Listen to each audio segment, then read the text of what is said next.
নীরব নিস্তব্ধ রাত্রি, মাঝে মাঝে দুই একটি বৃষ্টির ফোঁটা। চমকে ওঠে মন, শূন্য ঘর, মিষ্টি আলোয় ভরা গৃহকোণ। তুমি হয়তো জানালায় দাঁড়িয়ে একা তাকিয়ে আছো পাতার অন্ধকারে। সারাদিন ব্যস্ত চোখে বাকি ছিল কিছু একান্ত দেখা, যে দেখার সুর ঝরে পড়ছে বিরহ বিধুর সেতারে।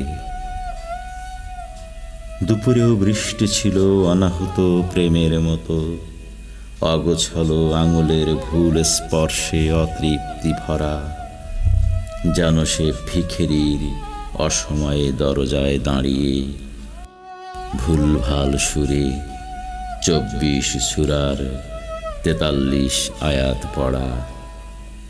তখন আকাশে বৃষ্টি আর তুমি গভীর নিদ্রায়। তখন তোমার শরীরে ফুজি আমার জ্বলন্ত প্রলোভন, আর মানুষ শীতের প্রতীক্ষায়। আর মাত্র 2টি চরণ বাকি ছিল কবিতার। বৃষ্টি থেমে যাবে ভেবেই তাকে মেলে ধরেছি জানালার ওপাশে। বৃষ্টিরই কথা ছিল কার্তিকের হাঁসফাঁস মিটিয়ে দেবে। সঙ্গমায়িত ফোঁটার টুকটাপ শীতকার হয়নি মনের মতো কবিতার ভাষা। তাই এই কবিতার গোপন নাম চিৎকার।